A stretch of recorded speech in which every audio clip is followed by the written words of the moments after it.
سہیل افریدی سے بڑی ہمیں خوشی ہوئی دیکھ کے کہ ماشاءاللہ ینگسٹر ہیں اور مثال قائم کر رہے ہیں اگلی جنریشن کے لیے کہ جب وہ گاڑی کے اوپر بیٹھے تھے. یہ کراچی ہوا ہے کہ یہاں پہ کوئی افسر نہیں نکلتا باہر ڈر کے مارے, جونیئر افسر نہیں نکلتا, اس کی بھی بلٹ پروف گاڑی ہوتی ہے وہ, اور وہ گاڑی کے اوپر چڑھ کے بیٹھے ہوئے ہیں. ان کو کہا جا رہا ہے کہ یہاں گولی کوئی چلا دے گا. کیوں گولی؟ اتنا تمہارے پاس عملہ ہوتا ہے, اتنی پولیس ہوتی ہے, خود بھی نہیں ان کو شرم آتی, خود گاڑیاں لے کے پھرتے ہیں بلٹ پروف. جنہوں نے حفاظت کرنی ہے وہ خود بلٹ پروف میں ہوتے ہیں, اور عوام کو انہوں نے کتا بلا سمجھا ہوا ہے کہ باہر پھریں.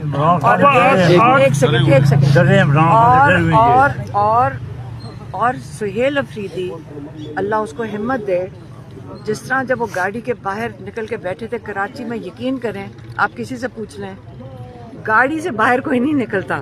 وہاں پہ بلٹ پروف گاڑی کے باہر بام پروف گاڑیوں کے اندر پھرتے ہیں.